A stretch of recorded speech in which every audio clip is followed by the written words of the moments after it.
Hello all. In this experiment, we'll see how do we actually use static routing. So we'll build a topology. The topology is already given to you in the handout. So we require routers. I'll use two generic routers followed by two switches. I'm using a simple topology here, followed by two end devices. I'll use you can use a combination of laptops or PCs, whatever you wish. Okay, now is next is the connectivity part. I'll automatically choose the connection type and complete the configuration, the connection part. And if you observe, the interfaces are always enabled, so that's why as soon as you make a connection, the interfaces are displayed. This you can enable or disable it by going into selecting options, their preferences, and this option always show port labels in logical workspace. Okay, so I have enabled it, and that's why it's always visible.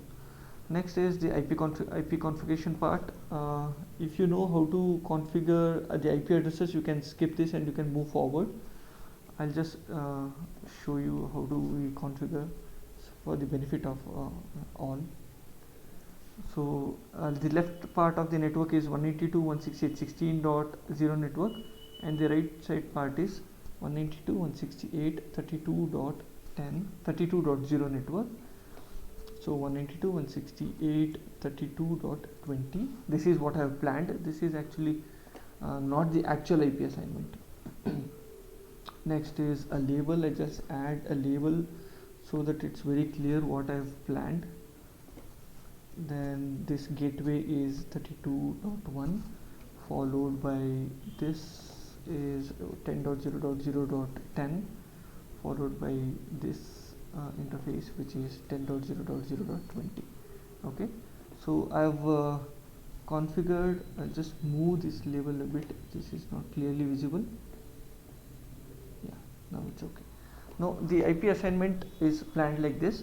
So all the IP addresses of the PCs are mentioned as the label names, and the interface, for the interface I have used the labels. Okay, so I'll configure the IP addresses of all 4 PCs. So you know how to do this. So IP configuration 192.168.16.10. This is automatically generated. This you should not miss. 192.168.16.1, followed by this PC. IP config 192.168.16.20, followed by 192.168.16.1. okay, similarly I'll repeat for the other end of the network. So desktop IP config 192.168.32.10, followed by 192.168.32.1. next is this PC 192.168.32.20, followed by gateway 192.168.32.1. okay, so this completes the configuration of the PCs. Now we'll move on to the configuration of these two routers, that is IP assignment of these two routers. So we are not going to static right now. So before we go on move on to static, we have to configure the IP addresses. So FA00 and SE20. So this is fast Ethernet, this is serial connection. Okay, so click on this router. Under the config, you have FA00, select this. So this will be 192.168.16.1 as we have already planned. Do not forget to check this option. This only after this the interface will be turned on. Okay, so this is done. I forgot serial interface. So I've planned 10.0.0.10 here. Turn on the interface. You can see the respective commands in the command line interface also. And we'll move on to this router config FA00. It's 192.168.32.1, followed by enabling of the checkbox, yeah, and followed by this one, serial interface. So 10.0.0.20 and interface. So after this step, all the interfaces should be in green color. Okay, this completes the basic configuration. So now starts the static routing. So static routing, I recommend you to go to the reading material that is provided to you to gain knowledge about the static routing. If it's already covered in the theory class, no issues. Okay, so to apply static routing, click on this router. Under the config tab, you have routing option. Two options are there, static as well as REP. REP will be discussed in one more video.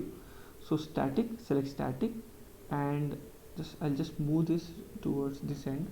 Okay, so whenever there is a packet from this network and it reaches this network, what has to be done? It has to be forwarded along this interface. Okay, this interface to reach this network. Okay, so this is our objective. So whenever I have a packet which belongs to 192.168.32.0 network, okay, with this subnet mask 255.0, then I have to forward it along 10.0.0.20 interface, that is this interface. Okay, so I'll just click on add. Similarly, we have to repeat this on the other end, this router also, because now this router is able to forward along this path, and this this packet actually reaches this PC, but this PC doesn't know what to do with the packet. How do you actually send it back? So in the best case, the packet might come here, but this router doesn't know what to do with the packet. So that information has to be provided here. So click on this, go to static. You can actually test it before you do this. Just ping from this device to this device using the simulation mode, and you can observe that where the packet fails. Okay, you can try it out. I'll just skip that and I'll directly move to the configuration of this. So static, and to reach 192.168.16.0 network with this subnet mask 255.0, send the packet along this interface. Okay, so this will be the next hop address. So when the packet is coming from this direction, and when it reaches this router, it has to forward along this interface. Okay, so click on add. So you can see the respective commands in the command line mode also. Okay, yeah, so this completes the static routing part. This is a very simple topology. Now we'll see the working. So command prompt of first PC, and I'll type 192 ping space 192.168.32.10. We'll observe the results. So the first packet usually fails, but from the second packet onwards it is successful. I'll repeat this. Now all packets will be successful. This is because the routing table, building of the routing table takes time. Okay, I can show you the same results using graphical mode also. I'll select ICMP. This is the source, this is the destination. Increase the speed, auto capture. Move to the router. Router knows now what to do with the packet, sends it. Okay, there seems to be an issue, but it should work actually. I'll stop it and try it again.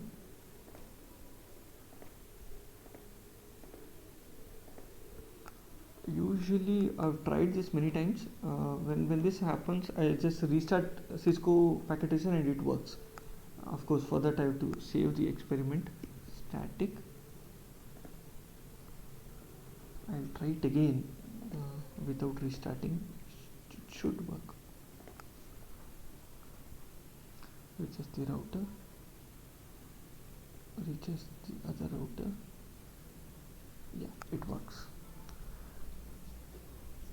Now it should come back.